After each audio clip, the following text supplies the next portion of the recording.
Welcome back to the Street Angel podcast with myself, Angelo Thomas.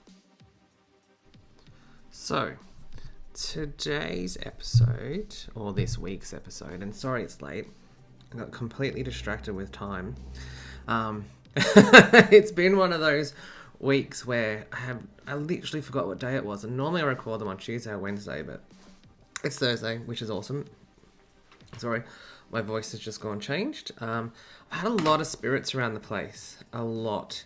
And it happens actually more when I do, sessions and readings. So they distract me, and that's exactly what happened this week. So long story short, sorry it's late, here we go. Today I wanted to talk about readings. So what I've titled this podcast episode is, Great Expectations of Readings. I was trying to do a play on reading, writing, and arithmetic, but it completely, gave me a mild aneurysm trying to think of words. I thought, stuff it, let's just get into it. So, psychic readings or mediumship readings. And let's just say that from now on when I say readings, I mean for myself, mediumship readings. I know that there are a plethora of readings out there, psychic readings, love readings. Sometimes when those scam artists, they go, "Would you like a love reading?" And I'm like, no. That's been weird. But I probably would say, so readings and myself go back a long time. Now, when I was 16, 17, my mum bought me a pack of tarot cards, and that was the Rider-Waite version, so the original French style. And, it came with a little book, a bit of an explanation. I mucked around with them and, while always being respectful. I remember the first time I used any tarot deck, I consecrate or I bless them. And I do that very simply, where you rub your hands in lavender essential oil and then you shuffle the cards, making sure no one else touches the cards, or if they do, you cleanse them. So, I was doing readings for friends, for family, like when people would come around to mum and dad's house and, we would say, let's do past, present, future spread. And, 9 times out of 10, it was accurate. That other one time, uncannily accurate, which kind of scared me. So, and I put them away. I remember when I stayed in Greece for a while after high school, I would do some random tarot work on the streets there with the village kids. The next door neighbours' kids would love to look at the tarot and the imagery, and I think they were Albanian immigrants and their parents were Catholic, and they'd come out and cross themselves because me, here I am teaching the devil's work. But the one thing that taught me about readings is, and it's one thing I've carried through to when I do this professionally, is treat readings with respect. They're not about a party trick. I never even in those days pulled them out for a parlor trick. It was very much around getting to the crux of a situation or seeking some guidance from the other side around what you need to know today. Even when I was, for lack of a better word, playing with the cards, in Greece, I was still, each day getting daily guidance and teaching those kids and other people, when this card comes up, it means this. And, trying to give a bit of structure to it. So readings for me are always, making sure that you have a specific purpose with them. Now, I myself didn't do readings again for years. I would say it would have been another 10, 15 years before I did readings for anyone else. Because, I was in uni, I was building my career, and again, I didn't want it to be a parlor trick. I didn't want it to be something that was used and abused.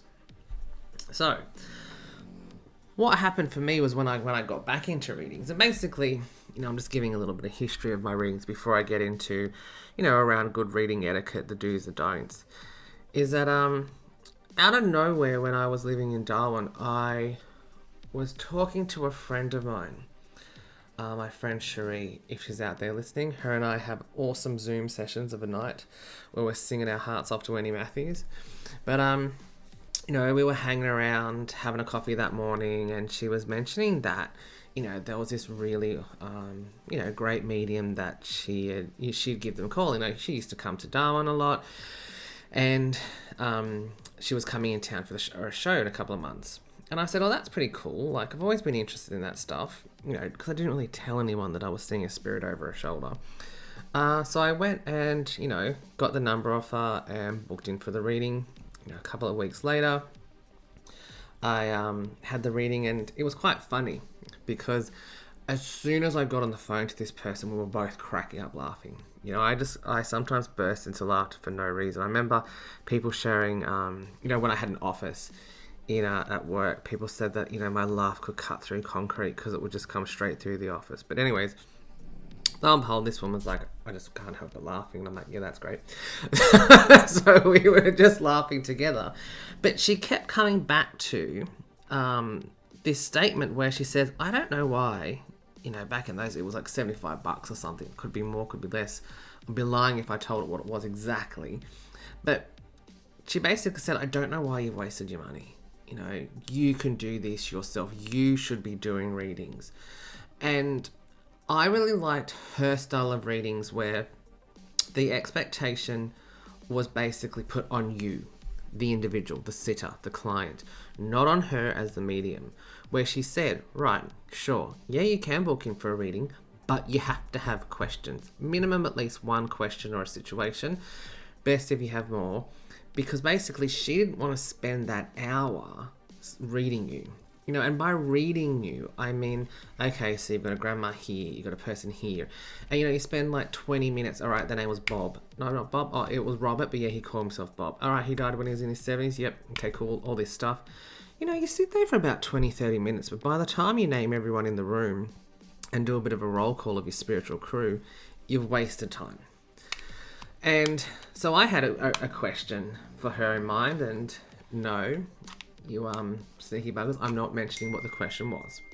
But anyways, I mean, it wasn't deep. It was about, you know, basically whether or not I should actually start to do this work and career-wise and all that. So, but I really liked her style of reading. You know, after that, she mentored me for a bit, and you know, I haven't spoken to this person for a very long time. But it's one of the things that, and there's a lot of practices of hers which I don't agree with, like the gatekeeper principles, the old style British mediumship ways and principles. But you know what? That's her, this is me. But like I said, I loved her expectations on readings. So, what I mean by those expectations is that, you know, I'm currently not doing readings. I do Akashic record sessions, spiritual development, and, you know, if within that, if someone is doing spiritual development work with me, you know, and they're after a bit of guidance, I will do readings for them or for very select return people. And that is purely because of this reason, is that I really hate doing readings when people come to me and literally say, my friend had a reading with you 2 years ago, or, you know, X amount of years ago, and I thought it might be something fun. And they get, you know, on the Zoom, because I do have a Zoom, or in Darwin I used to do them in face-to-face, and they sit there, cross their arms, cross their legs, and just sit back with a smirk on their face and literally say, well, you're the psychic, and you tell me. It takes every ounce of my body and my being. I've got my hands together like Om symbols. Where I say to them, I'm not doing this for you because your energy is blocking it. You know, so that's what I'm saying. My expectations is if someone comes to me for a reading, I basically say to them, come to me with an issue, come to me with a situation, come to me with a topic, with a goal in mind. Understand that, you know, you're not always going to get 100% of what you ask for in a reading because spirit does have its ways. But let's start off somewhere, you know?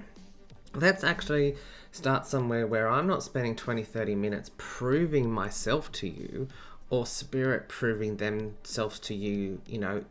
If you want to go to an evidential medium that's just going to sit there for an hour and tell you all about the people that died, great. That's, you know, go for it. But that's not me. Because anyways, it's a waste of money. I put a premium on my readings because the information that comes through is tailored, it's individual, and, you know, it's being channeled from not just past over loved ones, but also angels, galactics, you know, ascended masters and your guides. I'm not into the circus show. of proving life after death through evidential mediumship. It's, why come to me and ask me all about your past over loved ones, or just who they are, and not actually want to hear their messages? You know who they are. And if you don't, go and talk to your parents, go and talk to your family. But if you want to hear what they have to say about a particular topic or area of your life, then I'm your man. So, I know that sounds incredibly a different tone from the previous podcasts or topics that I've discussed, where I've been a bit more casual, a bit more jovial, and a bit more lighter hearted. But it's something that really grinds my gears when people disrespect myself, and even more so disrespect spirit, by coming into a reading with an expectation that I'm going to pull a rabbit out of my hat, or better yet, a donkey out of my ass. So, I also have some other, do's and don'ts for a reading. But what I basically say to people is, when I do readings, when I open up the books, come to me for a reason. Don't just come to me for the sake of it. Have your topic, have your questions, and, come with an open mind. Accept that this reading is not going to be like what your friends had. It's not going to be like what your sister or your brother had. Heck, you might also come to me and say that, I really love to, when people come to me and say, would really love to connect with my grandparents. I always look to them for advice when they were living, and I'm just finding, I'm juggling too many things at once at the moment. So I'd love to, connect with them, hear what they have to say, and just spend some quality time reflecting inwards of where I go from next. That's great, because that way we can spend 30 to 45 minutes talking about that, and the rest of the time around there, other spirits might pop in and the like. So yeah, I love those types of readings, but remember, just because you want grandma and granddad to come through, they might not at the beginning, so that's what I always say. Expect the unexpected. Manage those expectations. I'm having a laugh in my head because I was trying to think of all the stories to give you guys without giving away personal indicators or personal details, but it's difficult because sometimes when I do a reading, it goes in one ear out the other. But anyways, back to the do's and don'ts. I also have a rule inside of me, which is, and this is something that I was told or reminded of actually, back in when I had that first reading with that woman, remember, was that I don't do deaths. I will never see death, as in like someone dying, and I sure as hell will never answer a question of someone saying to me, when am I going to die? I was having lunch last week with a friend, and we used to work together in the Australian government in Canberra, and she mentioned that her daughter actually went and saw someone around town, and they said to her that she's going to die at 85 years of age. And I thought to myself, wow, okay, that's interesting. And she said to me, like, how do they know that? And I said, well, that's a bit dangerous, isn't it? Because, that person might now become reckless. That person might become disillusioned with life. I don't know. It takes away your free will. Actually, a podcast episode I love to do, which is on free will. But that's next time. So yeah, one biggie, deaths. Really don't like doing deaths, talking about it or anything. I have, in those early years when I read through the tarot myself, I did see death coming, and it was with my, my great aunt on both sides actually, and my grandmother. So there was 3 deaths, and that happened within about 2-year period where I saw it coming, and it freaked me out, to be honest. I was going to say shocked, but it freaked me more, and that was a really good way of spirit saying to me, well, look, here's something that's going to come up. So in the future, don't do it yourself, you bugger. Don't tell other people. And don't ask me. I won't answer it. But I've gone all serious on you guys. But yeah, that's the do's and the don'ts that I have personally, is come to me with a purpose. Have questions. Engage. Sit. Laugh. Cry. Chat. Don't ask me about deaths, come to me for things more than, I'm wanting a new job. Well, have you applied for a new job? As opposed to, like, you could come to me instead of saying, really feeling a little, very much confused with my career. I've been thinking a few things, going back to study or changing it up completely. I've always had a great rapport with my uncle, my granddad, whoever, the next door neighbour. Let's get their thoughts. Brilliant. I love doing them. Which actually leads me to one of the stories I did remember earlier was that there was a lovely lady in Darwin that came to me, and she had, of all people, a family friend. And I don't want to say his name purely, again, respect privacy. And I only really remember this because they came back to me for a second reading. I know I said to people, please, please, please leave at least 12 to 18 months between readings. Used to have a 6-month rule, but even now I'm like, let time live. Like, I've actually blocked a few people on social media and on booking systems from booking in with me because they just wouldn't listen.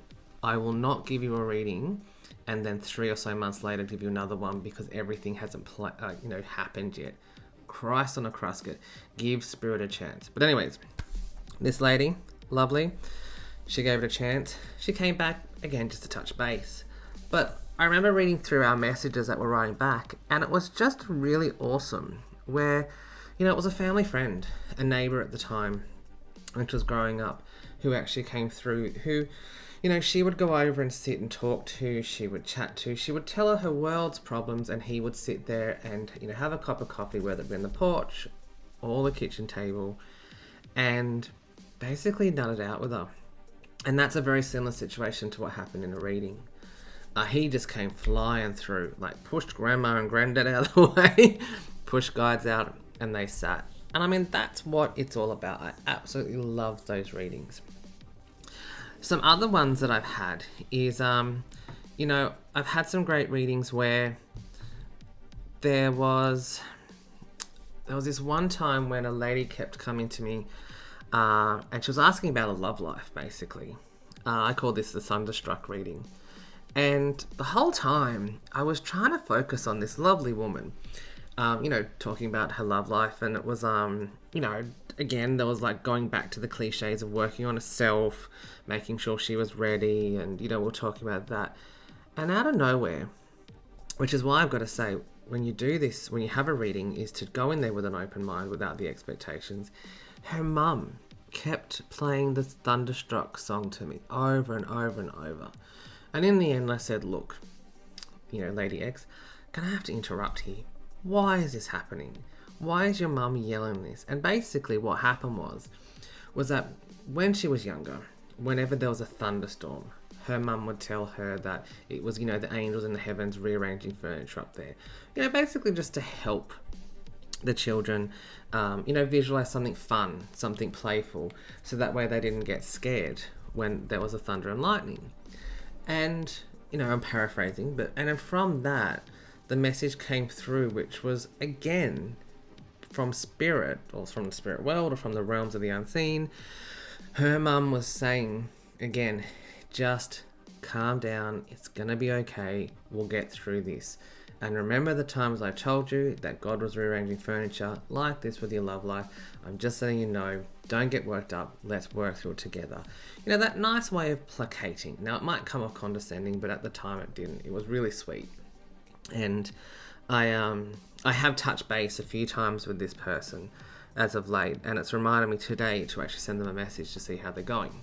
But, yeah, so, back to the point is, if you're gonna have a reading, as in like get a reading, do some research, look up what people say about them on their reviews, be very clear on what type of reading you want. If you just want pure yes, no, kind of very short, sharp to the point, go and see a psychic, go and see someone that will do a nice tarot reading, a psychic reading, a guidance reading, because those people are bloody brilliant.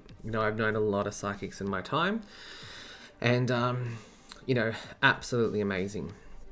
If you want to do more of a life reading, more of a guidance from, a bigger, let's pull out an issue and really get to the bottom of it and nut it out and see what messages come through, mediumship reading, talk to past over loved ones, your guides, angels, whoever else pops in. You know, that's the type I do. So yeah, do your research. Make sure that you're very clear on your purpose. You know, be respectful. You know, don't expect that person to drop everything that they're doing in that moment and give you the reading now. I often will get messages anywhere from about 5 or 6 o'clock at the night till 1 o'clock of the morning, very much leaning on the end of the weeks, where people will say to me, "Hi, I've Googled your name. I'm just wondering if you're free now for a reading." You know, it's 11 o'clock at night. Or they will just call me out of the blue and I won't answer, and I get very terse voicemails of, "Oh, I don't understand why you're not answering. This is an emergency." Stop. This is not an emergency. If it was an emergency and you genuinely needed legal advice, medical advice, financial advice, talk to the professionals. You know, all of those areas should be handled by the professionals, and any information you receive from a reading is for guidance and healing purposes and does not replace those professional advice. I know a lot of people that will combine it in a holistic way, where they will go and see a financial advisor, they'll go and see someone about legal matters, and they'll also have a reading, and it really does give them a full sense of, okay, so, you know, the professionals laid out all the advice of what to do's and don'ts. But again, how am I personally going to navigate it? What do I need to do to maneuver through this energy? How do I, respond? Is there any words of advice? Is there anything that I need to be looking out for? Oh, hey, I might just need a pep talk from grandma like she used to give me. So yeah, be respectful and be very clear. Another one is, if someone has an online booking system, book through the online booking system. I know that sounds funny, but it's, look, sometimes systems do crash, but honestly, it is there for a reason. And you know what? If you're not seeing the time and date that you want it, it is because they're busy or they're booked out. Be patient, If they're 1 or 2 weeks out, that's great. Give yourself that time to get that reading when it's needed. Give yourself that time to think really deeply about the questions, how you wish to frame the topics, and make sure that you can have it in a space that's comfortable. If it's not face-to-face, tell people, you got 2 weeks notice to bugger off at this time. I'm going to be doing a reading. I'm going to be having a reading. The counter argument of that is be wary of the people that have the wait list for 3 or 4 years. I've heard there are some people around the traps in these bigger cities like Brisbane, Sydney and Melbourne where there's waiting lists for 3 years.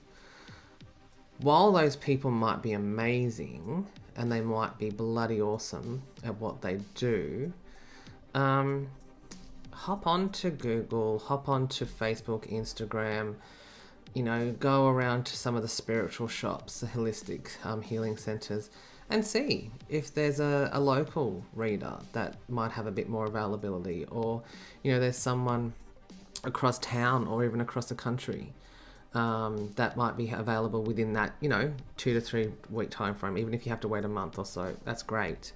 But spread around the love. I know a lot of people out there that do just readings for a profession and rely on the income from that. So yeah, share the love. Instead of, glorifying these people with the 3-year waiting lists, get that reading, by the end of the month with someone who's just as amazing and just as special and could also have a different perspective for you. The next thing I'm writing on my list here, when booking a reading about, being respectful of timing, being respectful of, the person's self, is that, guys, money does make the world go round. And if you personally can't afford the reading fee that a particular reader is asking for, don't have a go at them. Don't ask for something for free. Don't ask for a discount. Just don't book in with them. You will find that this time in which we live in now, there are readers that, like I said at the beginning, they cover all areas of life: love, career, business, psychic readings, mediumship readings. Heck, I even do Akashic record readings. And with that comes multiple price points. So, you know what? Spend that bit of extra time, check if it fits your budget. Understand that there is that old, I remember what people used to say, oh, you get what you pay for. But you know what? I know some amazing people out there that charge at the lower end. And the only reason they do that is because, well, it could just be because they just want to be able to be affordable for people to approach them and to be able to do as many readings as possible for people that need it.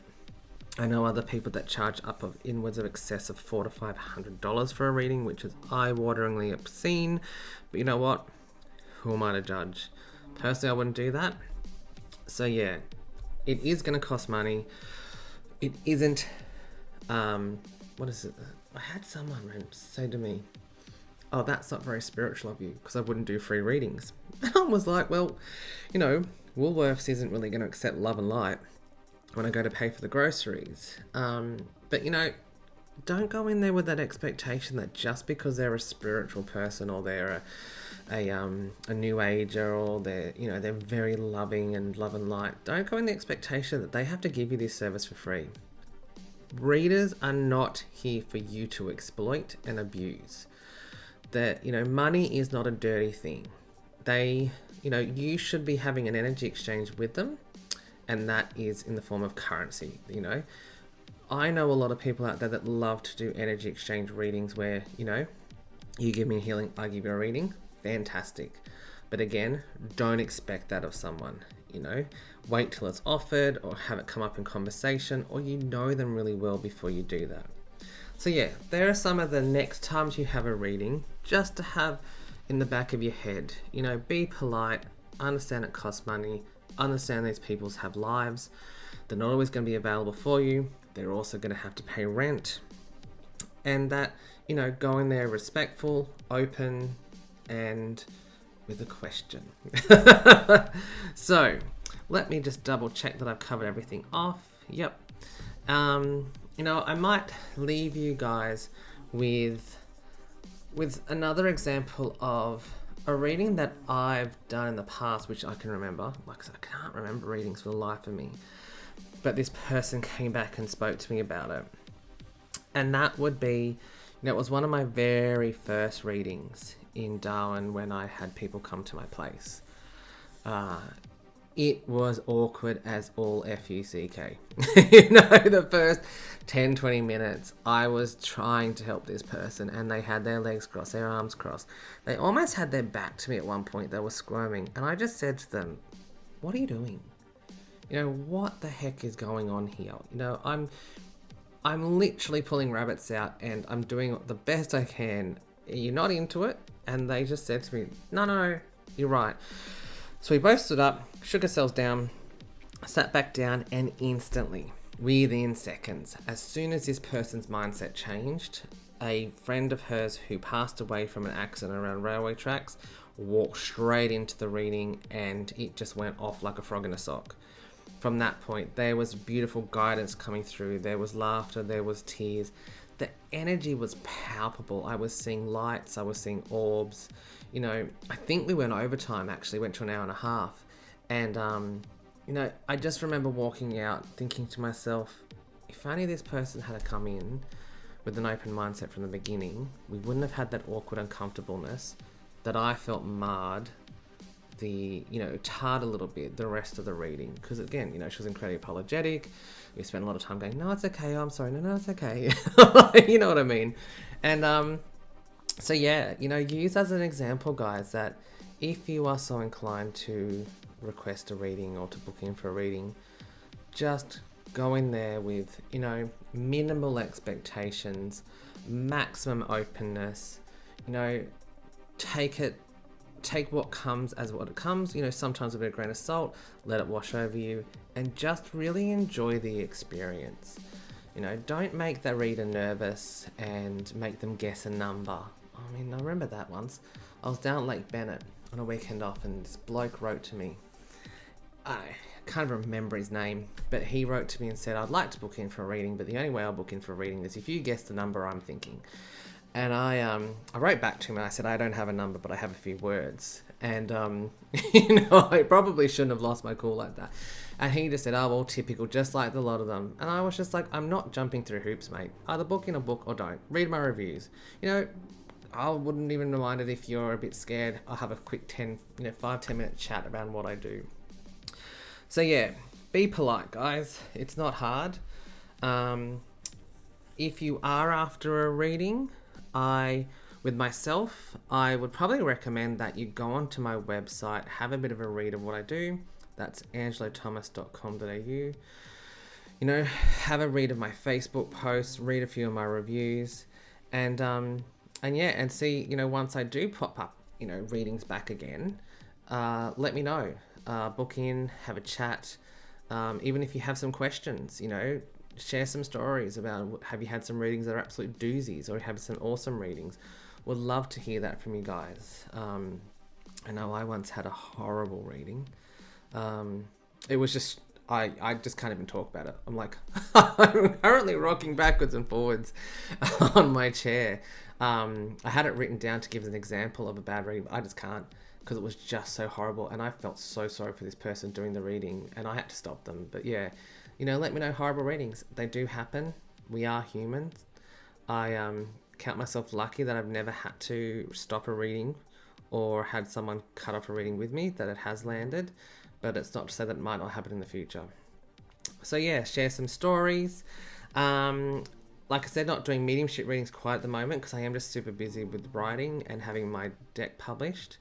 But if you are interested in the other services, just let me know. So on that, have an awesome, I think it's Thursday today. Yeah, it's Thursday. Just had to check my computer then. Make sure that you subscribe to this podcast. Also follow me on Instagram at @AngeloThomas or on Facebook to hear a bit more about behind the scenes of the work I do, about the upcoming Dragon Oracle that I'm having published, and even to find out when I am doing readings. But so stay awesome, be nice, treat your psychic or medium reader with respect, and I guarantee you'll get the best reading of your life. Have fun. See ya.